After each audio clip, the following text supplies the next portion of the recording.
Beirut में Israeli हवाई हमले में मारे गए हिजबुल्लाह प्रमुख की मौत पर अमेरिका के राष्ट्रपति का बड़ा बयान सामने आया है।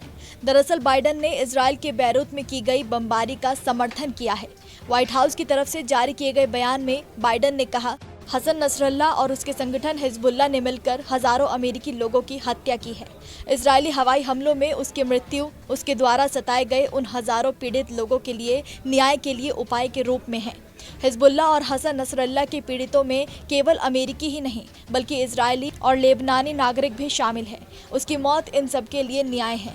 इसके आगे अमेरिकी राष्ट्रपति ने अपने बयान में कहा कि इस पूरे घटनाक्रम की शुरुआत पिछले साल 7 अक्टूबर से हुई।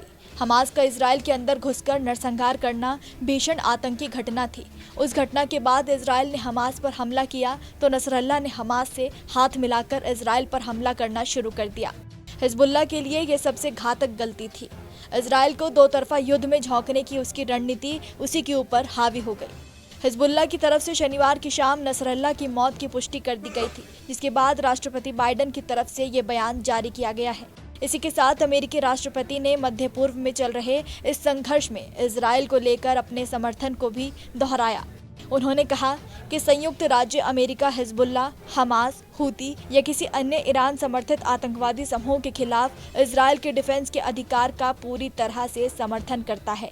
हमने इजरायल के साथ $8.7 बिलियन का रक्षा समझौता किया है। हम लगातार इजरायल को मदद करते रहेंगे।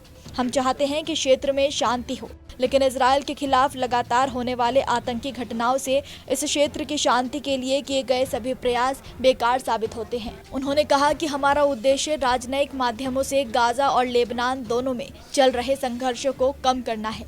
गाजा में हम युद्ध विराम और बंधकों की रिहाई के लिए संयुक्त राष्ट्र सुरक्षा परिषद द्वारा समर्थित एक समझौते पर काम कर रहे हैं। लेबनान में हम एक समझौते पर बातचीत कर रहे हैं जो लोगों को इजरायल और दक्षिणी लेबनान में उनके घरों में सुरक्षित लौटाएगा। बता दें कि हमास के खात्मे के लिए गाजा में युद्ध कर रहे इजरायल पर लेबनान से हिजबुल्लाह द्वारा लगातार मिसाइलों का प्रयोग किया जा रहा था। पिछले हफ्ते इजरायल की तरफ से लेबनानी लोगों के लिए एक संदेश जारी करके कहा गया कि आपके घरों से हिजबुल्लाह हमारे ऊपर हमले कर रहा है। हमारी आपसे कोई दुश्मनी नहीं है, लेकिन हमें हिजबुल्लाह के लॉन्च पैड्स को तबाह करना है। इसीलिए सभी आम नागरिक सुरक्षित स्थानों की तरफ चले जाए। इजरायल ने इस चेतावनी के बाद लगातार 2 दिन तक लेबनान में बमबारी की। इन हमलों में करीब 500 लोग मारे गए।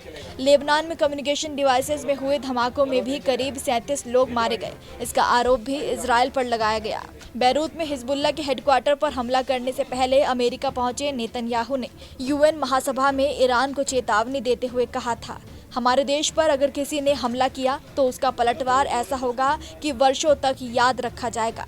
उन्होंने हिजबुल्लाह के खिलाफ हमले का आरोप लगाते हुए कहा था कि उसने इजरायल के एक इलाके को घोस्ट टाउन में बदल दिया है। वो लगातार हमारे ऊपर रॉकेट और मिसाइलों से हमला करता है। मीडिया रिपोर्ट्स के अनुसार अपने इसी संबोधन के बाद होटल पहुंचे नेतन्याहू ने नसरल्ला पर हमले को अपनी मंजूरी दे दी। नमस्कार, मैं हूं मानक गुप्ता।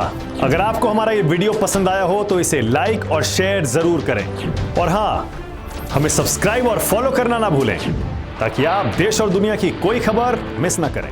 तो जुड़े रहिए हमारे साथ और देखते रहिए न्यूज़ 24।